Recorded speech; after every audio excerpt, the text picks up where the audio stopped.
Halo pemirsa Cokro TV, jumpa lagi dengan saya Ahmad Sahal di Seruput. Kali ini edisi spesial nih, karena saya secara khusus mendatangi kantor dan pengen berbincang dengan Profesor Dr. Dadan Hindayana di kantornya di Badan Gizi Nasional. Nah, makasih Pak Dadan. Ya, sama-sama. Selamat Sudah siang, Mas Hal. menerima Cokro TV, kru Cokro TV nih. Siap, sama-sama. Kehormatan nih bagi Badan Gizi dikunjungi. Lah, Prof. Dadan kan udah pernah dulu di Cokro TV ya, tapi itu setahun lalu lah ya, udah sebelum ada BGN ya Pak ya? Sudah ada BGN, tetapi saya baru dilantik oleh Pak Jokowi. Oke, ya betul. Makanya ini terus kemudian menjadwalkan ketemu untuk wawancara tuh susah, sibuk sekali kan, harus menjawab berbagai isu. Maklum banyak tugas sekarang yang masih harus dikerjakan. Ya, makanya ini saya kesempatan ini buat saya penting sekali nih untuk saya ingin mendengar respon atau jawaban Pak Dadan tentang berbagai isu ya terkait MBG. Ya, makan bergizi gratis. Ini kan kalau kita identifikasi itu kan ada sejumlah persoalan yang publik penasaran, Pak Dadan responnya gimana ya? BGN nih komentarnya gimana? Iya. Dari mana mulainya ya? Oke, mulai dari yang teringat kepala aja dulu Pak. Ya. Jadi ada tuduhan bahwa BGN itu punya problem atau ada PR soal pengawasan ya dan transparansi. Jadi ini kan program strategis ya yang berapa puluh triliun gitu, mungkin nanti Pak Dadan bisa menjelaskan lah. Tapi kok ada isu soal transparansi dan soal pengawasan. Misalnya Pak, jadi ada yang bilang, ada tuduhan bahwa program MBG ini sudah berubah menjadi proyek. Jadi bukannya program tapi proyek, diproyekkan jadi bancaan sejumlah orang yang dianggap dekat dengan Pak Prabowo gitu. Terus juga misalnya ada warning bahwa program MBG ini jangan sampai terlalu eksklusif dong gitu ya. Kalau begitu kan jadinya terlalu eksklusif gitu. Jadi tuduhan bahwa ini menjadi proyek itu karena dianggap terlalu eksklusif gitu. Hanya melibatkan sejumlah pihak yang sangat terbatas dan itu kaitannya dengan keluarga Pak Prabowo atau bukan keluarga dengan Pak Prabowo gitu. Yang kedua soal pengawasan. Pengawasannya gimana ini dengan program yang segitu masif, sentralistik gitu Pak ya. Makanya ada yang saya kira di Ombudsman ya menyatakan bahwa ini jangan sampai ada calo yayasan. Nah, istilahnya itu calo yayasan gitu. Jadi ini gimana Pak Dadan menjawab dua hal itu tadi, transparansi dan soal pengawasan? Ya, baik. Terima kasih Mas Hal. Karena program makan bergizi diperuntukkan untuk seluruh warga negara Indonesia dan terutama yang berhak menerima ya, kita berikan hak kepada yang harus menerima hak, yaitu ibu hamil, ibu nyusui, anak balita, anak sekolah mulai dari PAUD sampai SMA, termasuk para santri dan sekolah keagamaan lainnya. Tentu saja program ini juga adalah program nasional, bahkan sudah masuk sebagai program strategis nasional yang sudah ditetapkan oleh Bappenas. Dan kita buat sedemikian rupa bahwa program ini banyak melibatkan mitra. Jadi pada awalnya kita ingin menyelenggarakan program ini swakelola. Jadi seluruh fasilitas, seluruh penyelenggaraan dilakukan oleh Badan Gizi Nasional. Tetapi di tengah perjalanan kita ubah strategi itu karena kita melihat bahwa dengan kemitraan akan jauh lebih menguntungkan dan akan jauh lebih memberikan nilai manfaat yang besar kepada masyarakat. Jadi alhamdulillah sekarang itu sudah ada kurang lebih 1.583 satuan pelayanan pemenuhan gizi di 38 provinsi. SPPG ya? SPPG, dan itu sudah melayani 4,332 juta. Jadi pada saat Januari kan kita baru melayani 190 SPPG di 26 provinsi dan baru sekitar 400 atau 500 ribu. Waktu pertama kick off? Pertama kick off tanggal 6 Januari. Sekarang baru 4 bulan kita sudah bisa melayani 4,33 dengan 1.583 SPPG. Dan Mas Ahal harus tahu bahwa 1.583 itu murni mitra kita, murni kemitraan. Belum ada satupun SPPG yang dibangun oleh Badan Gizi. Dan Badan Gizi sendiri baru merencanakan tahun ini 1.542, itu pun masih dalam tahap manajemen konstruksi, masuk ke dalam tahap seleksi mitra atau seleksi tender untuk pelaksana, dan baru mungkin akan dibangun sekitar Juli dan selesai Agustus. Jadi kalau program makan bergizi ini mengandalkan APBN untuk merunning dan membangun fasilitas, ini baru akan jalan di Agustus. Dan sekarang ini sudah jalan 1.583, 100% murni kemitraan, dan itu murni UMKM. Kemitraan gimana Pak? Bisa dijelaskan? Jadi gini, Badan Gizi mengakomodir, memverifikasi semua berbagai pihak yang ingin menjadi pelaksana membangun fasilitas SPPG itu. Nah, melalui mitra.bgn.go.id. Jadi pendaftarannya saja itu hanya melalui satu jalur, yaitu mitra.bgn.go.id. Mereka harus mendaftarkan seluruh fasilitas yang dimiliki, termasuk titik lokasinya. Nah, kami verifikasi tuh. Jadi hanya lewat jalur itu kami verifikasi berbagai macam, mulai dari administrasi, aspek legal, perusahaan, yayasan, keuangan, dan lain-lain, termasuk siapa pemiliknya. Kita cek sampai detail, kemudian kita kirim orang untuk melihat lokasi. Setelah kita lihat kesiapannya. Setelah kesiapannya selesai, baru kita tentukan bahwa dia berhak menjadi mitra Badan Gizi. Dan itu kita tidak sedikit pun melihat latar belakang mitra tersebut.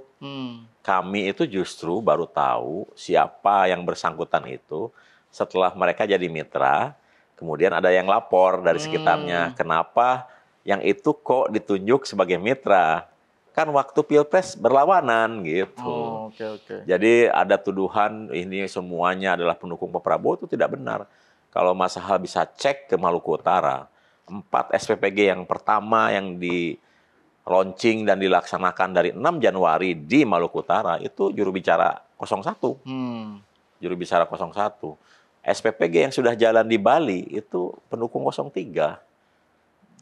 Jadi kami memang tidak melihat latar belakang. Yang penting ketika mereka daftar melalui website itu, yang kami lihat adalah kelengkapan persyaratan dan aspek profesionalisme. Jadi memenuhi syarat, langsung kita ambil sebagai mitra. Jadi itu untuk menjawab bahwa kita betul-betul eksklusif, favoritism itu nggak ada. Karena ini dianggap, wah ini hubungannya dengan kelompok pendukung 02. Ya gitu gini, kan? pertama kali mungkin kan mereka yang tahu program kita, ya kan. Tapi jangan salah, justru yang paling semangat pendukung 0 yang lain. Makanya sudah ada yang merunning di Maluku Utara, di Bali, di Aceh, itu kan pendukung pasangan lain, bukan? Ya, artinya dukungan di Pilpres itu nggak relevan lagi, nggak gitu relevan, Pak ya? nggak ada, jadi tidak ada itu sama sekali. Jadi saya sudah sampaikan juga bahwa kita sama sekali tidak melihat latar belakang. Nah, kemudian dengan berkembangnya waktu, kita kan ada 3 kunci sukses untuk program makan bergizi ini. 1 adalah anggaran, kedua SDM, ketiga infrastruktur. Anggaran sudah disiapkan oleh pemerintah, kita alhamdulillah sudah dianggarkan 71 triliun dan masih dijamin oleh Pak Presiden bahwa kita masih akan ada tambahan sekitar 100 triliun di tahun 2025. Jadi urusan anggaran selesai nih dengan APBN. Yang Dan kedua, itu sepenuhnya dari APBN. Ya. Kemudian yang kedua adalah SDM. SDM itu yaitu adalah calon-calon kepala Satuan Pelayanan Pemenuhan Gizi, yaitu kepala SPPG, dan itu identik dengan Sarjana Penggerak Pembangunan Indonesia. Sarjana Penggerak Pembangunan Indonesia itu adalah seluruh lulusan perguruan tinggi di Indonesia yang kami rekrut, kemudian kami didik lagi 3-4 bulan, agar kami berikan pendidikan fisik, kedisiplinan, jiwa nasionalisme, terus integritas, ditambah dengan hal-hal teknis terkait dengan keamanan pangan, penyiapan makanan, kemudian aspek higienis, kemudian pengelolaan keuangan dan lain-lain, yang itu membutuhkan waktu antara 3-4 bulan, dan setelah lulus mereka akan ditempatkan di berbagai daerah memimpin satuan pelayanan pemenuhan gizi. Dan alhamdulillah sekarang sudah berhasil dididik 1994.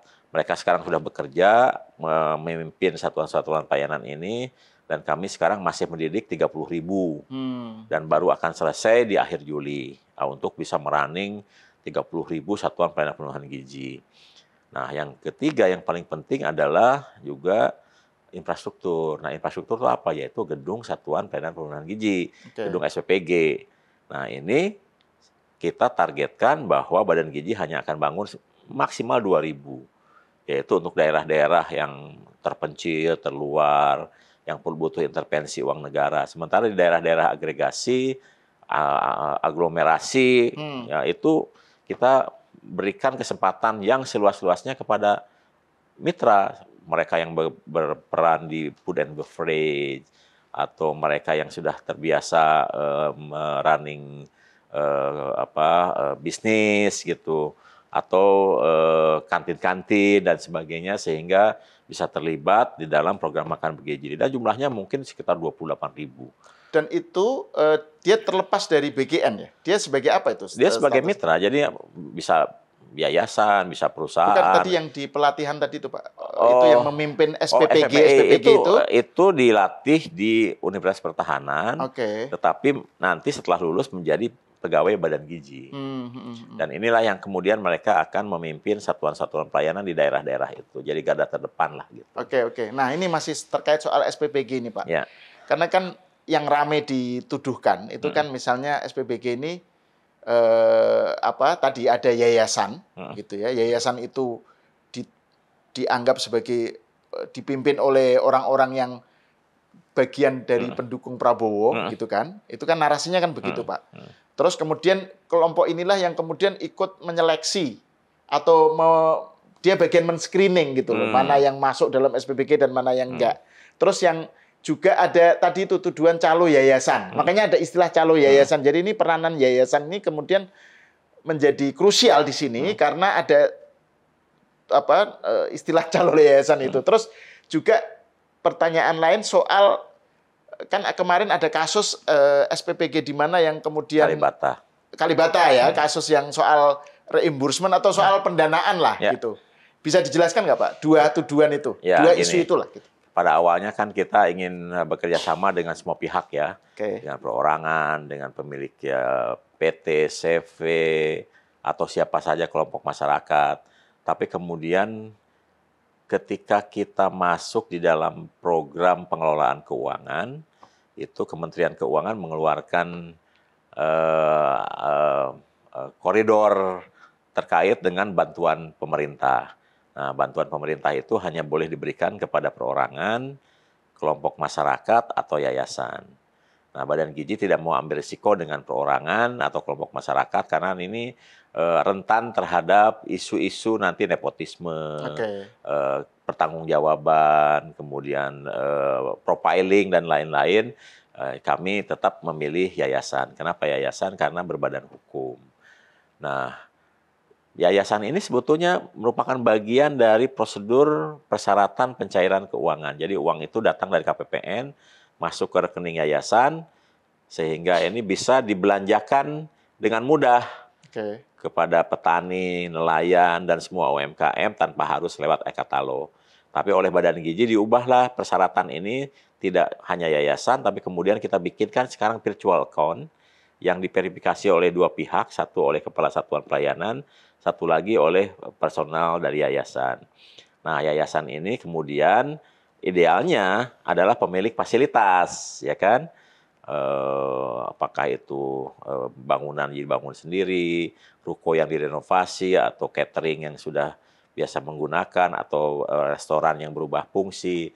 Nah, tapi dalam kenyataannya kan ternyata banyak yang pemilik fasilitas ini, apa itu perorangan, CP, PT dan lain-lain, tidak semuanya memiliki yayasan. Jadi akhirnya yang tidak memiliki yayasan ini pinjam yayasan gitu. Oke. Nah, mungkin ketika pinjam-pinjam yayasan ini ada perjanjian di antara mereka tuh, bagaimana pembagian keuntungan dan sebagainya kan. Tapi kemudian kami sudah mencium gelagat seperti ini, sehingga kami sekarang batasi. Satu yayasan itu idealnya adalah orang yang sama dengan pemilik fasilitas.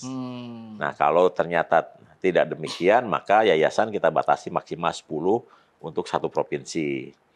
Bagi yang mengelola beberapa satuan pelayanan lintas provinsi, maksimal kami batasi 5.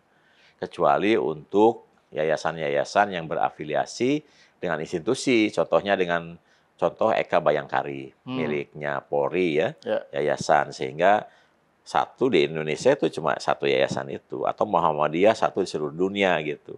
Jadi dengan satu yayasan boleh mengelola lebih dari 10 satuan pelayanan di seluruh Indonesia. Atau sekarang dipermudah bagi yang memiliki fasilitas apa tadinya di restoran, catering atau rumah makan yang punya fasilitas bagus bisa mendaftar di Badan Gizi.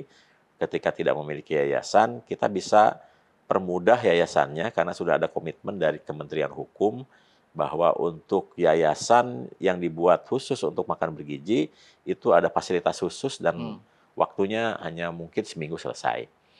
Jadi yayasan itu sebetulnya dipergunakan untuk mekanisme pencairan keuangan itu. Nah, kalau terjadi misalnya sekarang itu kayak semacam calo dan sebagainya, saya sangat yakin dalam waktu sebentar ini akan hilang. Kenapa? Karena kita sudah perketat masalah prosedur penggunaan uang. Jadi kita gunakan sekarang ini virtual account. Jadi ketika satuan pelayanan milik mitra ini atau fasilitas milik mitra ini sudah layak untuk menjadi mitra Badan Gizi, kita akan verifikasi, kemudian kita kirim kepala satuan pelayanan ke situ sebagai pengelolanya. Untuk mengelola. Nah, setelah ada pengelola, kita buatkan virtual account. Nah, virtual account itu yang buat Badan Gizi. Meskipun yayasan punya satu rekening, katakanlah Eka Bayangkari punya rekening satu di seluruh Indonesia, tapi setiap dia mendirikan satuan pelayanan, virtual account-nya beda. Jadi khusus berlaku hanya untuk satuan pelayanan itu. Nah, virtual account ini dibuat oleh Badan Gizi melalui Bank Himbara, ya, kemudian ditentukan 2 verifikatornya, satu dari kepala satuan, satu lagi dari milik yayasan. Uang itu akan masuk ke virtual account, kemudian di virtual account ada masing-masing penggunaannya, apakah sebagai bahan baku, sebagai biaya operasional, atau sebagai insentif. Nah, yang berhak sekarang diambil oleh mitra itu, yang bisa langsung dimanfaatkan ketika pelayanan sudah dilakukan adalah insentif. Sementara bahan baku dan operasional itu sifatnya at cost. Jadi tidak bisa di macam-macam gitu ya. Kalau misalnya harga pasar telur itu 30.000, kalau mereka coba-coba membuat di markup gitu. Di markup sebentar akan ketahuan oleh kita. Jadi operasional dan bahan baku ini tidak bisa diotak-atik. Karena itu berbasis at cost. Nah, yang murni untuk mitra itu adalah insentif itu. Nah, insentif itu jumlahnya kita batasi, dan saya yakin sebentar ini akan ketahuan siapa yang bermain mengambil kutipan untuk memfasilitasi dan sebagainya. Dan kami perlu informasikan kepada publik bahwa untuk menjadi mitra Badan Gizi, untuk mendaftar segala macam, itu tidak dikutip uang serupiah pun. Jadi kalaupun ada di lapangan yang coba-coba saya berasal dari Badan Gizi tapi harus store uang dulu di muka, atau nanti ketika sudah disetujui harus nyetor ke saya sekian, itu dipastikan bukan orang Badan Gizi, itu pasti calo. Dan kita sudah identifikasi itu. Kalau kami terima laporan yang seperti itu, kami pasti laporkan. Nah itu Pak, kalau soal tadi itu teknis pengiriman uang ke SPPG gitu ya, itu kan itu per bulan atau apa Pak? Per 10 hari. Per 10 hari. Jadi gini, kalau misalnya dana sebelumnya lebih, gimana? Kalau kurang gimana itu Pak? Jadi misalnya kalau Mas Aha menjadi mitra Badan Gizi, kemudian sudah diverifikasi dan sudah ditempatkan kepala SPPG, untuk bisa running tanggal 10, maka perwakilan dari Mas Sahal dengan Kepala SPPG harus membuat proposal di tanggal 1. Proposal mengenai berapa jumlah penerima manfaat yang akan dilayani, sekolahnya di mana, dan strukturnya, struktur usianya. Karena beda kan antara yang usia 1 sampai kelas 1 sampai 3 SD dengan balita kan besarannya 8.000 tuh bahan bakunya. Di atas itu 10.000, ibu hamil 10.000, ibu menyusui 10.000. Nah itu strukturnya harus dijelaskan. Kemudian berapa pegawai yang akan digunakan, nanti kendaraannya sewa di mana dan sebagainya untuk menunjukkan berapa biaya operasional yang akan diminta. Nah kemudian jumlah yang dilayani ini akan berkorelasi dengan insentif. Nanti insentifnya sekian kalikan jumlah yang dilayani. Itulah yang diusulkan, kemudian proposalnya diajukan ke Badan Gizi. Nanti oleh Badan Gizi diverifikasi, termasuk suppliernya siapa. Nah, kemudian kita entry di aplikasi, apa istilahnya tuh, aplikasi Sakti, milik Kementerian Keuangan. Dimasukkan di situ, setelah oke, nanti akan keluar tuh surat perintah membayar. Nanti setelah surat membayar keluar, akan keluar SP2D, ya, surat perintah pencairan lah, dana. Nah itu uang itu dari KPPN langsung masuk ke virtual account itu. Jadi dana BGN untuk makan bergizi tidak ada di rekening Badan Gizi, adanya di KPPN sana, di Kementerian Keuangan. Jadi katakanlah untuk 10 hari ke depan itu, misalnya dilayaninya 3.000, maka 3.000 kali 10.000 kan 30 juta sehari, kalikan 10 hari. 3.000 itu standarnya Pak ya? 3.000 penerima manfaat? Penerima manfaat. Harus 3.000? Minimal lah. Minimal 3.000. Oh minimal malah ya? Minimal 3.000, kalikan 10.000 berarti 30 juta. Dikalikan 10 hari kan 300 juta. Terus biaya operasional 3.000 kali 3.000, kalikan 10 hari kan 9 juta. 390, terus insentif 2.000 kali 3.000 kan sekitar 6 juta, kalikan 10 hari 60, jadi kurang lebih 450 juta tuh uang nanti akan masuk dari KPPN ke virtual account. Nah nanti digunakanlah ini sebagai biaya untuk operasional melakukan program makan bergizi. Ketika tanggal 10 ini uang sudah masuk dan tanggal 10 dilakukan program makan bergizi, tanggal 13 proposal harus sudah dibuat lagi untuk pencairan tanggal 20. Nah, demikian juga tanggal 20, begitu uang masuk tanggal 20, tanggal 23 sudah harus dibuat lagi proposal sambil mempertanggungjawabkan uang yang digunakan dari tanggal 10 ke tanggal 20. Nah, khusus untuk yang bahan baku dan operasional kan at cost. Katakanlah kalau biaya bahan baku tuh dikirim 300 juta. Ternyata setelah dibelanjakan habisnya 250 juta. Nah, yang 50 juta bukan bagian keuntungan mitra, tetapi uang yang bisa di-carry over untuk pengajuan berikutnya. Yang untuk tanggal 30. Jadi nanti untuk tanggal 30 itu, uang tetap akan masuk pengajuannya 300 juta, tetapi yang masuknya 250. Karena masih ada 50. Masih ada 50. Operasional pun demikian. Jadi ini tidak bisa diutak-atik. Memang akan ada keuntungan di situ kalau kita bisnis. Atau markup, tapi jangan coba-coba markup karena sebentar kita akan kirim petugas aparat penegak hukum. Ya karena kita akan tahu harga pasar di situ itu karena kami dapat laporan ada juga yang bilang begini, kita menggunakan harga pasar tetapi kuantifikasinya yang dimodifikasi. Katakanlah beli ayamnya 150 kilo, dia tulis 300 kilo. Itu sebentar ketahuan juga. Karena kita bisa melihat potongan ayam itu seperti apa. Jadi kita kan sudah hafal ya. Itulah mekanisme pencairan keuangan itu. Jadi antara uang masuk itu langsung masuk ke virtual account, laporan pun langsung kita verifikasi 20 hari kemudian. Dan begitulah selanjutnya. Nanti audit lebih lanjut akan ada bagian khusus yang melakukan audit itu. Tapi dan ini yang sudah berjalan Pak ya? Sudah berjalan ya. Bagaimana dengan yang itu Pak, yang kasus Kalibata itu yang? Nah, Kalibata itu kan terjadi ketika program kita masih sistem reimburse. Jadi masalah harus tahu bahwa pada tanggal 6 program ini di launching, 6 Januari. 6 Januari, anggaran Badan Gizi pada saat tanggal 6 itu masih dikasih bintang. jadi belum bisa digunakan. Sehingga pada tanggal 6 itu kita malah ada rapat dengar pendapat dengan Komisi 9 sebagai justifikasi untuk membuka bintang itu. Nah, pada saat 6 itu, tanggal 6 itu, memang program ini jalan berbasis kepada kesukarelawanan dari para mitra itu. Jadi para mitra itulah yang membiayai program ini pada tanggal 6 sampai bulan Mei. Jadi sistemnya reimburse, mereka keluarkan dulu belanja, 10 hari kemudian kita ganti. Begitu terus gitu. Nah, kita melihat bahwa dengan uang talangan dari mitra, Badan Gizi melihat mitra ada yang sifatnya agak sewenang-wenang.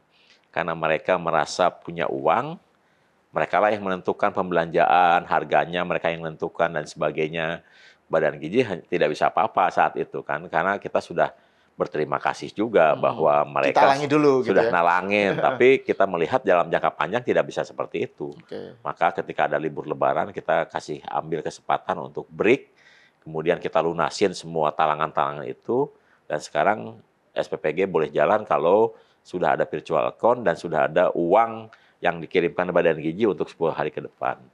Nah, artinya kasus seperti Kalibata peluang tidak terjadi lagi tidak akan ada, ya. Nah, jadi ada SPBG yang ngutang atau apa itu nggak akan terjadi lagi gitu. Dan kebetulan sebetulnya yang di Kalibata itu antara pemilik yayasan dengan pemilik fasilitas beda. Jadi pada saat yayasan ini bermitra dengan Badan Gizi, dia cari fasilitas. Nah, fasilitas itu milik institusi, tetapi sudah dikuasai oleh yang sekarang merunning itu. Nah, sebagai jalan tengahnya mereka kemudian bekerja sama.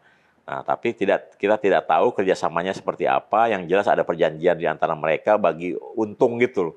Karena mereka pikir tadinya mungkin paketnya sekian belas ribu, untuk masaknya mungkin sekian, yang 2.500 buat dia. Jadi itu kan waktu itu belum clear sekali bahwa yang bahan baku harus at cost, kemudian operasional at cost.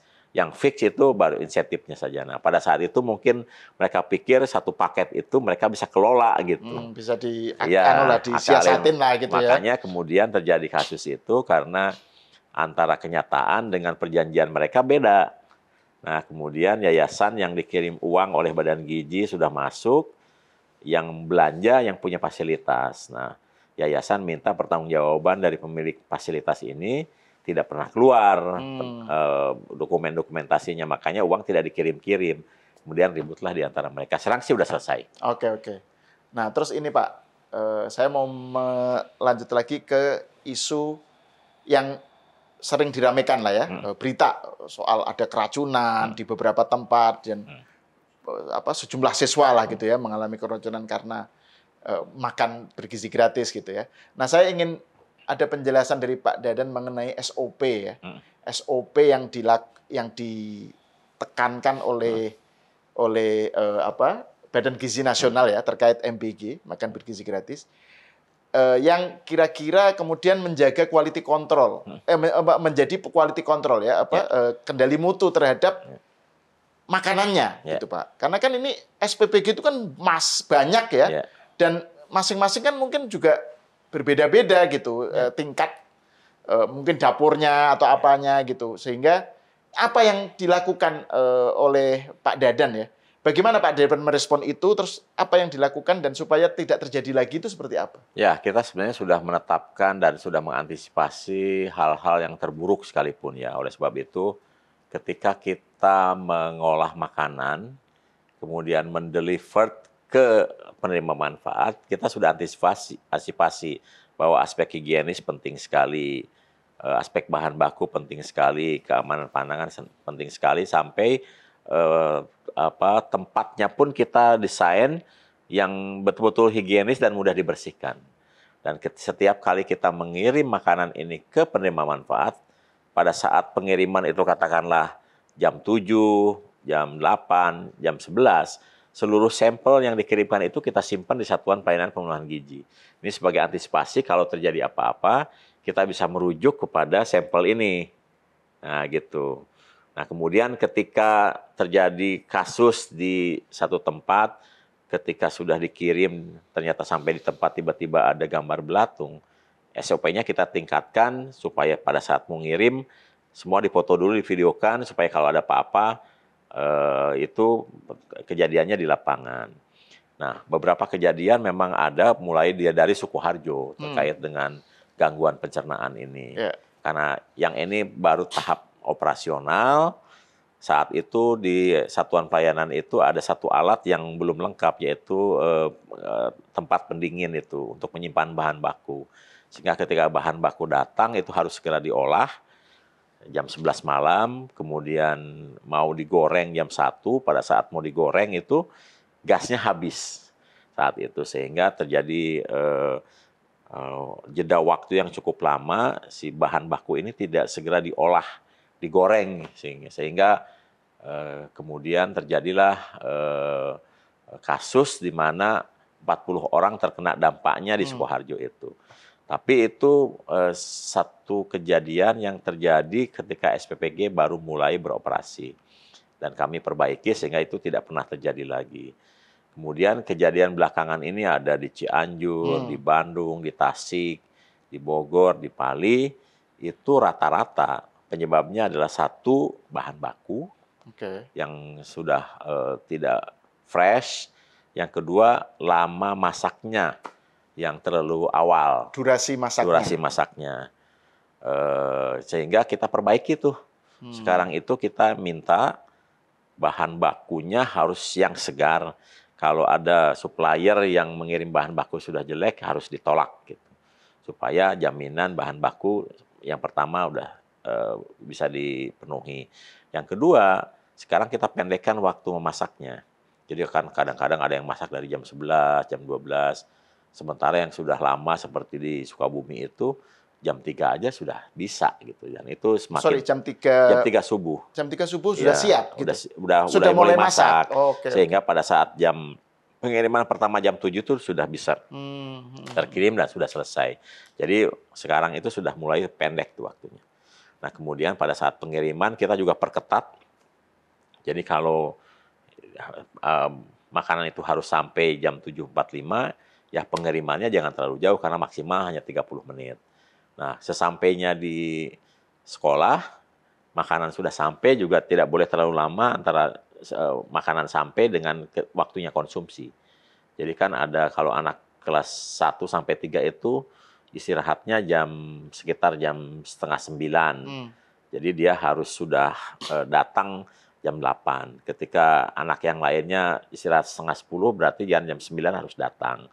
Kemudian anak SMP, SMA itu kan jam 12 makan, jadi 11.30 makan. Jadi tidak boleh terlalu lama, karena ada kejadian di satu tempat, makanan tepat waktu datang, kemudian sekolah ada acara, sehingga waktu makannya terdelay 2-3 jam, sehingga ada kejadian.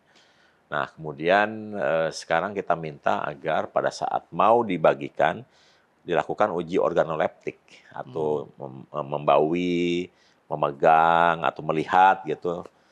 Kalau bisa dirasakan, kalau udah curiga itu dirasakan, dan kalau sudah jelek tidak usah dibagikan, lebih baik ditarik lagi aja. Ya, soalnya kan ada juga isu kasus yang jadi bukan soal keracunan tapi soal kesegaran. Ya, jadi nasi goreng atau apa gitu yang rasanya aneh gitu. Ya mungkin tidak beracun tapi nggak enak untuk dikonsumsi. Kalau itu kesalahan teknis. Okay. Karena untuk membuat nasi goreng kan harusnya pakai beras perak. Nah, si SPPG ini membeli beras premium, tapi menunya nasi goreng. Nah, itu Pak, itu gimana menjaga, ini kan daily ya, daily basis loh Pak, ini tiap hari harus rutin. Nah, itu gimana menjaga quality controlnya itu Pak? Karena kan SPPG banyak.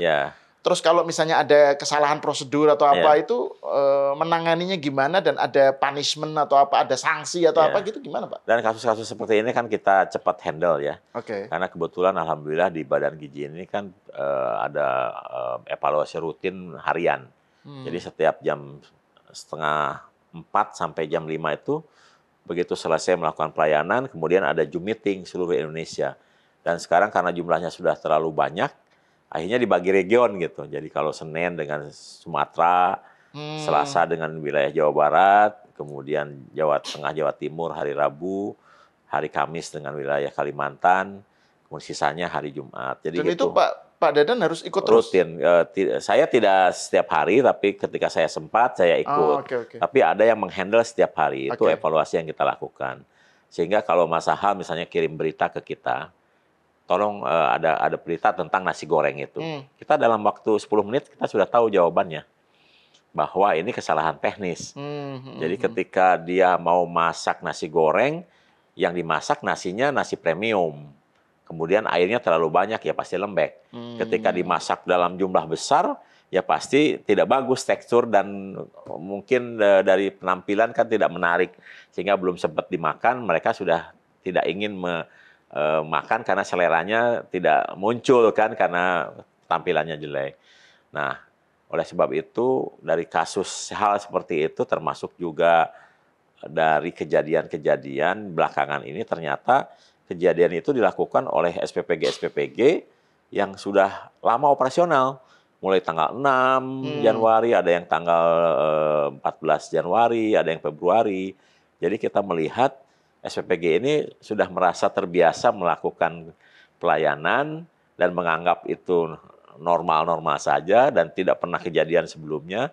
Sehingga tibalah saatnya apes ya, sehingga terjadi kejadian dan itu kita melihat ini butuh penyegaran. Jadi penyegaran dan butuh peningkatan kualitas layanan. Jadi kami sudah tetapkan setiap 2 bulan mereka berjalan melakukan pelayanan, 2 bulan kemudian mereka sudah harus ikut pelatihan ulang. Jadi setelah pelatihan ulang nanti mereka 2 bulan melakukan, 2 bulan kita latih ulang lagi. Jadi sekarang sudah rutin kita melakukan pelatihan penyegaran itu di setiap Sabtu Minggu. Jadi Senin sampai Jumat mereka bekerja, Sabtu Minggu mereka melakukan ikutan pelatihan setiap 2 bulan. Kalau mengenai kontrol terhadap alat atau fasilitas yang dipakai, apa itu gimana Pak? Untuk memastikan ini kan supaya kita, tetap higienis. Ya, gitu. Kita kan selalu dikontrol oleh dinas ya.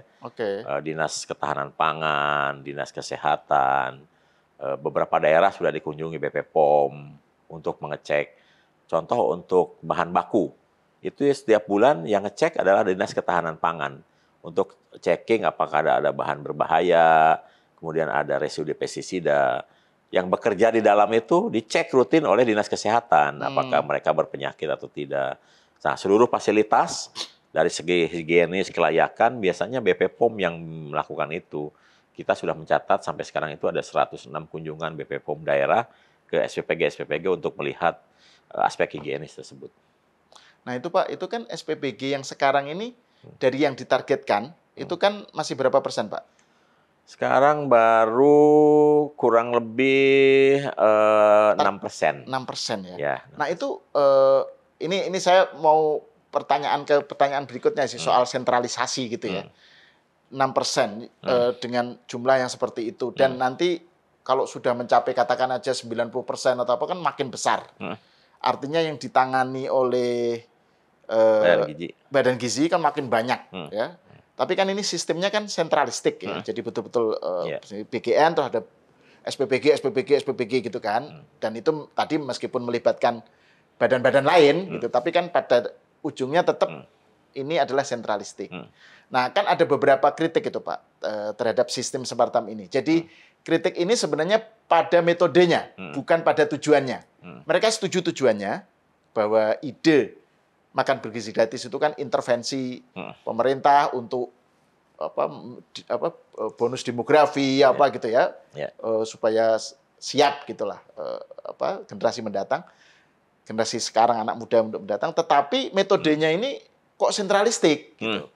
Pertama, kenapa enggak misalnya ketimbang tadi sibuk dengan SPPG, tapi kan ini sudah kejadian ya, tapi ini pemikirannya begitu. Kenapa enggak misalnya diserahkan kepada sekolah masing-masing? Kayak dulu BOS, sistem BOS atau apalah caranya sehingga bisa memberdayakan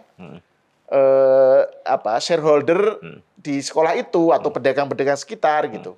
Kenapa harus ada SPBG yang kemudian menjadi diramaikan seperti sekarang? Itu satu. Yang kedua, Indonesia kan lagi ekonominya kan lagi lesu nih.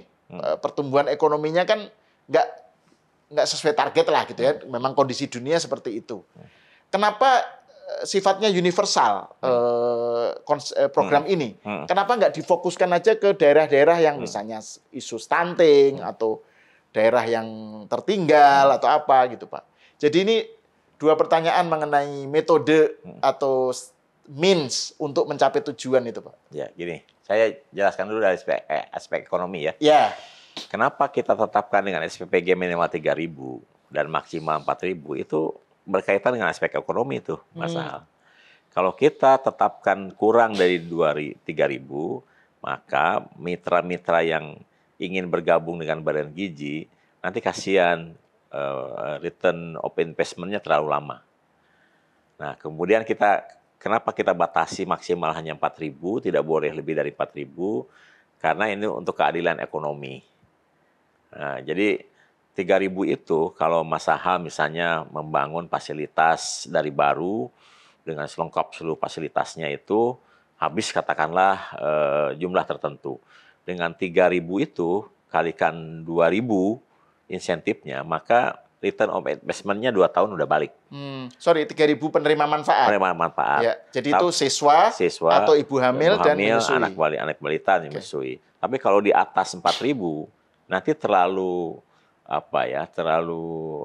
secara keadilan ekonomi terlalu enak lah gitu. Jadi kita batasi di batas itu supaya secara ekonomi menarik. Dan kemudian dengan sistem SPPG ini, kemudian ada 2 kebijakan pemerintah yang tidak pernah terjadi selama ini. Yang pertama adalah meng-create demand, menciptakan kebutuhan dan menciptakan pasar baru. 3.000 itu menjadi suatu pasar yang enak dan baru. Kalau Mas Sahal buat restoran, misalnya investasi 500 juta. Mas Sahal kan akan hitung berapa kunjungan customer yang harus ada setiap hari. Misalnya contoh ada SPPG di Cibubur itu yang selama ini rumah makan seafood, kemudian beralih menjadi SPPG. Kenapa? Karena customer-nya fix 3.000. Kenapa? Karena ada demand. Nah, kemudian yang kedua yang dilakukan oleh Badan Gizi adalah menjamin pembelian. 3.000 itu membutuhkan bahan baku untuk melayani 3.000 itu 200 kg beras setiap hari. 3.000 telur sekali masak, 350 kg ayam sekali masak, 300 kg sayur sekali masak, 350 kg buah setiap hari, butuh 450 liter susu. Kalau dia memberikan susu dengan hanya kurang lebih 150 sampai 200 ml. Ini kan demand nih, yang bisa meningkatkan potensi sumber daya lokal, produktivitas lokal, tapi pembeliannya dijamin oleh Badan Gizi. Ini satu metode yang sekarang sudah mulai dipahami oleh orang, sehingga orang rame-rame untuk masuk menjadi mitra Badan Gizi karena ada potensi ekonomi yang menarik. Itu dari segi aspek kenapa dibuat SPPG. Yang kedua, kenapa kita tidak langsung berikan kepada kantin sekolah dan atau orang tua siswa. Karena di dalam program makan bergizi gratis ini sifatnya massal. Ini bukan lagi masalah mengolah makanan dengan niat baik. Orang tua tidak mungkin meracuni anaknya, bukan. Tetapi lebih ke pemenuhan standar processing yang higienis. Kita sudah ambil contoh yang di kejadian di Bogor itu adalah kantin sekolah yang kita jadikan menjadi satuan pelayanan pemenuhan gizi. Kenapa kita ambil di Boswamina Insani? Karena satu-satunya sekolah yang punya kantin besar dan menurut penilaian kita di awal itu memenuhi syarat untuk memenuhi standar higienis Badan Gizi, ya kita ambil. Ternyata kan tetap kejadian juga kan, itu kantin sekolah gitu. Nah, apa jadinya kalau dengan kantin atau tempat masak yang apa adanya? Nah, ketika kejadian kemudian orang lihat kan bagaimana kantin yang bagus itu dinilai. Nah, sekarang mereka harus menyesuaikan diri dengan standar yang sepenuhnya Badan Gizi, di mana masih harus ada ruangan yang ditutup, yang disekat, dan sebagainya, agar betul-betul sesuai masuk dengan standar higienis kita. Nah, itu faktor kenapa kita tidak berikan langsung ke kantin-kantin atau kantin yang diserahkan ke sekolahnya gitu. Mas Aha mungkin bisa lihat kantin-kantin masaknya seperti apa. Pesantren Oke. pun punya dapur. Ya. Kalau kita lihat dapurnya jauh dari standar kita. Kalaupun iya. pesantren melakukan, mereka tetap harus bikin baru, Oke. harus mengikuti standar yang kita tetapkan. Supaya kalau terjadi sesuatu, kita bisa pertunjukkan bahwa standar kita sudah dipenuhi. Jadi ini bukan masalah niat baik, tetapi masalah pemenuhan standar minimal dan bahkan sebenarnya standar yang higienis untuk mengolah masakan. Ini benar-benar masalah pengolahan masakan. Oke. Jadi dengan adanya SPBG itu jadi standarnya tuh Iya, seragam gitu Pak ya. seragam. Nah, Kalaupun toh ada kantin yang memenuhi syarat, iya, bisa gitu langsung Pak ya. bisa kembali. Contohnya yang di Bogor itu. Ya. Nah, kemudian yang ketiga yang paling penting seperti yang saya jelaskan tadi, satu-satunya program yang harian kontinu itu adalah program makan bergizi. PKH, bantuan tunai langsung dan lain-lain paling diberikan 2 bulan sekali, 3 bulan sekali, bos pun sebulan sekali. Pertanggungjawaban keuangan yang mudah sekali. Sementara kita harus masak setiap hari. Ya. Dan seperti yang saya jelaskan, untuk bisa masak tanggal 10, proposal harus dibuat tanggal 1. Begitu uang masuk tanggal 10, 3 hari kemudian sudah harus bikin proposal berikutnya. Begitu sudah masuk tanggal 20, tanggal 23 sudah harus bikin lagi proposal sekaligus mempertanggungjawabkan uang yang digunakan antara tanggal 10 sampai tanggal 20, berapa sisa, berapa yang harus dikirim. Nah, ini kan butuh manajemen khusus. Nggak mungkin kita kirim ke orang tua nih, masak 1 bulan, terus pertanggungjawabannya di mana? Ini masalah pertanggungjawaban keuangan negara gitu. Ya. Dan kenapa kita tidak ada usul misalnya, bikin sebulan sekali. Sebulan sekali, bagaimana tuh nanti mempertanggungjawabkannya itu? Terlalu lama ya kan? Jadi kalau ada terjadi sesuatu tuh, evaluasinya terlalu lama. Jadi kalau 10 mitigasinya nggak cepat gitu ya. Cepat. Kalau 10 hari itu cukup lumayan, tetapi kalau terjadi sesuatu mitigasinya juga cepat. Misalnya tiba-tiba ada kebijakan, ini di daerah ini guru belum masuk hitungan. Nah, ketika ini sudah jalan, di tengah jalan kan nggak bisa kita tiba-tiba ngasih makanan kepada yang tidak dimasukkan dalam proposal. Nah, supaya masuk, kita harus masukkan dalam perencanaan yang berikutnya. Kalau misalnya perencanaan dibikin 1 bulan atau 2 bulan, kalau terjadi sesuatu tuh lama sekali mengubahnya. Jadi itu hal-hal teknis yang mungkin belum terpikirkan oleh orang. Dan karena kita sudah melaksanakan lumayan lah gitu. Jika sekarang kita sudah melihat ada aspek-aspek yang harus dijaga.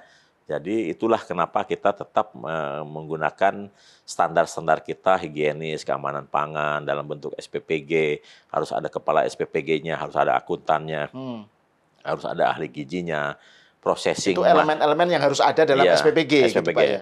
Processing makanannya harus benar-benar higienis, karena kalau warung Tegal, kantin, yang makan kan tidak lebih dari 100. Atau maksimal mungkin 1.000 ya.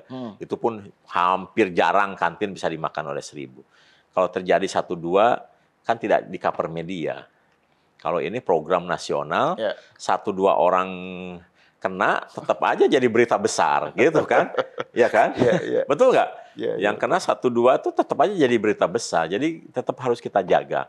Nah, kemudian hal terakhir yang saya ingin jelaskan terkait soal itu, Pak. Kenapa yang targeted area belum? Atau misalnya gini, kok itu kan karena universal, jadi semua kan misalnya satu SPPG tadi 3.000 kan? 3.000 itu kira-kira berapa sekolah, Pak ya? Kalau ya tergantung. Kalau di yang kayak misalnya di Jawa Barat di Sukabumi itu 20 sekolah. 20 sekolah. Nah, kalau di Bogor 5 sekolah. Nah, itu kan kemudian ada pertanyaan atau sikap yang mempertanyakan lah. Itu kan belum tentu semua siswa itu butuh. Nah, misalnya jadi ini tadi tuh yang pakai istilah saya universal itu semuanya dapat kan? Kan belum tentu butuh. Kenapa nggak difokuskan ke yang butuh saja? Terus kemudian misalnya yang butuh siswa yang ada atau yang butuh daerah-daerah yang stuntingnya kuat, stuntingnya sangat banyak gitu atau daerah tertinggal atau apa gitu, Pak? Nah, gini, seperti yang saya jelaskan tadi, untuk kita bisa mengejar targeted area, daerah stunting, daerah terluar, daerah terpencil, itu kan butuh dana negara. Kalau penerima manfaatnya hanya 200-300 orang, Mas Hal tertarik nggak untuk investasi di sana? Nggak mungkin kan? Dia kembalinya kapan? Ya kan? Nah, untuk daerah seperti itu, kita gunakan uang negara. Nah, itu yang baru akan kita kejar ketika uang APBN ini sudah bisa kita bangun untuk membangun SPPG di daerah yang seperti itu. Jadi bukan tidak kita kerjakan, tapi kita kerjakannya dengan sistem yang sesuai dengan prosedur keuangan negara, di mana harus ada perencanaan, lelang, kemudian penunjukan partner. Kalau itu kan kontraktor kan, kemudian ada evaluasi, penyerahan barang dan sebagainya, baru kita bisa nunjuk pengelola. Nah gitu. Untuk daerah-daerah seperti itu kita akan kerjakan juga, tapi maksudnya BGN akan membuat SPPG sendiri gitu. Kita tidak mengandalkan mitra, kalau itu langsung intervensi dari Badan Gizi dengan menggunakan uang negara. Ini sudah ada. Nah, kenapa kemudian kita bikin universal? Karena sistem pelayanan kita satu SPPG melayani sekolah terdekat. Sekolah terdekat. Sekolah yang tidak perlu, yang tidak memerlukan, memang tidak kita kejar. Sekolah-sekolah yang menentukan tidak memerlukan siapa? Ya, pihak sekolahnya sendiri. Gini kan, sekolah swasta bilang kami nggak butuh, gitu bisa ya? Setiap kali Satuan Pelayanan Pemenuhan Gizi berdiri, ini kan kepala satuan akan survei. Kan bertanya kepada kepala sekolah, apakah bersedia menerima makan bergizi atau tidak. Menerima, oke, catat. Ini, oh tidak, kami tidak perlu, lewat gitu. Karena banyak sekolah yang ada juga yang sekolah-sekolah memang terkenal tidak mau. Bukan tidak mau, memang mungkin ya belum saatnya lah. Gitu. Meskipun kemudian sekolah-sekolah ini meminta kepada siswanya, ada yang sekolah yang seperti ini minta kepada siswanya untuk membawa makanan yang sama seperti Badan Gizi sajikan. Karena selama ini mereka mungkin tidak pernah makan bareng ataupun makan di kantin kan tidak serempak masing-masing. Ingin juga mungkin di sekolahnya ada makan bersama.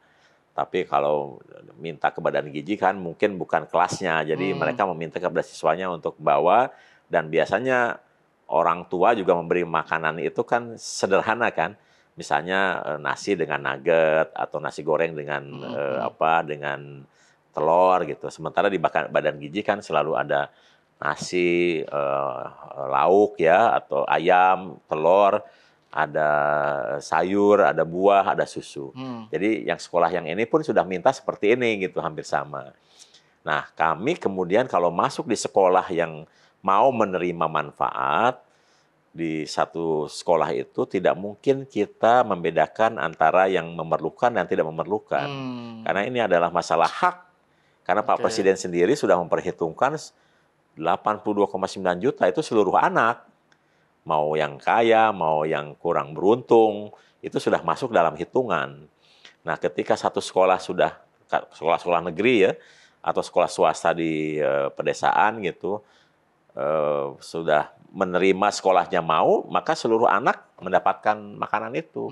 Dan menurut saya ada hal yang positif, karena ini bukan hanya semata pemenuhan gizi, pemenuhan hak, tapi ada aspek lain yang kemudian tercipta ketika makan ini dilakukan, yaitu satu, edukasi terhadap makanan yang berkualitas dengan menu gizi seimbang setiap hari. Itulah contoh makanan yang harus dikonsumsi oleh mereka. Sehingga mereka tahu bahwa setiap hari itu harus ada makan sayurnya, harus ada proteinnya, harus ada buahnya. Kalau pakai istilah lama 4 sehat 5 sempurna lah gitu. Tidak hanya misalnya jajan cimol atau apalagi batagor gitu. Tapi mereka melihat bahwa di sekali makan itu menunya harus lengkap. Yang kedua yang mereka lihat setiap hari adalah kebersamaan. Kebersamaan ya. Karena makan setiap hari bersama-sama sambil istirahat, sambil bercengkrama, itu sesuatu yang berbeda lagi. Jadi itu memang tradisinya atau yang dibikin menjadi tradisi itu adalah makannya tuh harus bareng-bareng. Bareng-bareng dalam satu waktu. Bahkan ada yang berjejer di lorong sekolah gitu, berhadap-hadapan, dipimpin doa, terus sambil makan, sambil ngobrol gitu. Itu kan kebiasaan baru yang tidak pernah ada di sekolah-sekolah. Kalaupun tetap makan di kelas, tetap di mejanya masing-masing, tapi tetap sama-sama. Gitu. Nah, dan tapi ini ada hal positif. Banyak anak yang selama ini tidak suka makan sayur karena melihat teman-temannya makan sayur, akhirnya tertarik untuk makan sayur. Pressure group ya. Iya, gitu. Ikut. Tapi ini Pak, saya membaca di Twitter, di X ya, itu ada yang bilang bahwa, saya nggak tahu ini mungkin kasuistik ya. Jadi itu sekolahnya memang termasuk yang dalam penerima manfaat lah ya. Masuk dalam penerima manfaat, tapi ada anak yang siswa yang orang tuanya nggak usah pakai MBG, bawa sendiri aja gitu. Nah, terus dia bawa makanan sendiri, Pak. Tapi katanya ditanya-tanya gitu oleh pihak sekolah gitu. Jadi kayak sesuatu yang seakan-akan ini terpaksa gitu. Harus ikut. Kalau pengen sendiri itu kayaknya nggak boleh. Itu gimana, Pak? Memang aturannya gimana sih, Pak? Itu? Nggak ada paksaan dalam makan bergizi. Oke, jadi kalau anak siswa nggak mau, nggak boleh? Nggak boleh lah. Kita ini menghitung hak anak terhadap menu dengan gizi seimbang. Tapi ketika yang berhak tidak ingin mengambil haknya, ya harus kita hormati.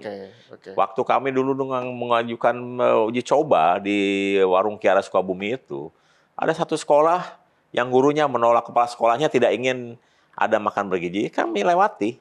Setelah kemudian berjalan, ya mereka kemudian nyesel dan ingin. Jadi akhirnya ya kami layani juga. Gitu. Jadi siapapun yang menerima kami berikan, yang tidak ingin ya kami tidak paksa.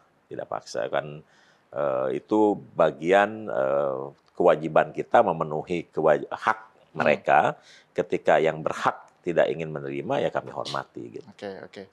Nah ini yang bagian terakhir Pak. Ini kan kita sudah ngobrol banyak.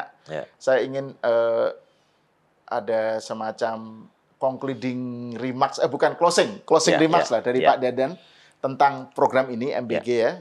Terus bagaimana harapannya ke depan, pokoknya bagaimana sih ini barang ini ke depannya gimana? Gini, makan bergizi ini adalah langkah strategik dalam mempersiapkan SDM Indonesia yang berkualitas di 2045.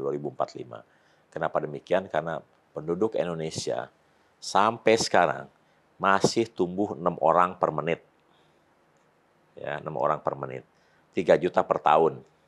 Dan masih akan tumbuh mencapai 324 juta di tahun 2045. 324 juta. Ya, masih 40 juta dari sekarang. Nah, sekarang Mas Sahal bisa melihat sumber pertumbuhan penduduk Indonesia itu dari kelompok mana. Nah, data menunjukkan bahwa ini ada statistik anggota rumah tangga. Dan saya sudah hafal nih, mulai dari kelompok anggota rumah tangga miskin, rentan miskin, menuju kelas menengah, kelas atas. Saya mulai dari kelas atas. Anggota rumah tangga kelas atas itu 2,84. Artinya kalau ada satu ibu, satu bapak, anaknya 0,84.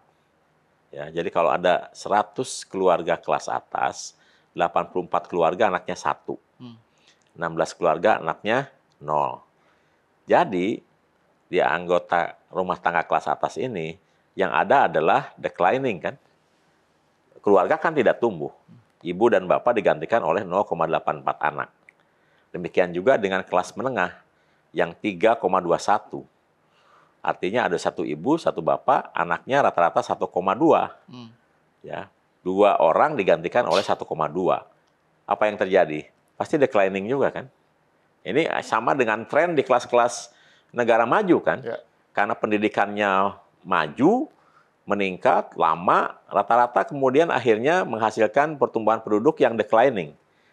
Korea, Jepang, Jerman, Australia, dan lain-lain. Sementara di kelas miskin dan rentan miskin, kelas miskin itu anggota rumah tangganya 4,78. Jadi kalau ada 100 keluarga miskin, 78 keluarga anaknya 3.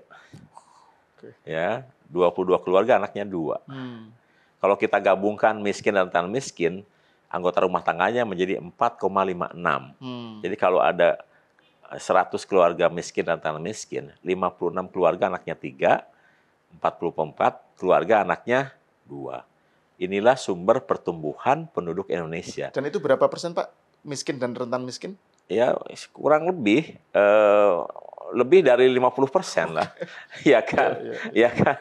Dan itu yang tumbuhnya Tinggi. Yang ini penyumbang sumber pertumbuhan penduduk. Dan kita tahu bahwa 60% anak Indonesia itu tidak memiliki akses terhadap gizi seimbang.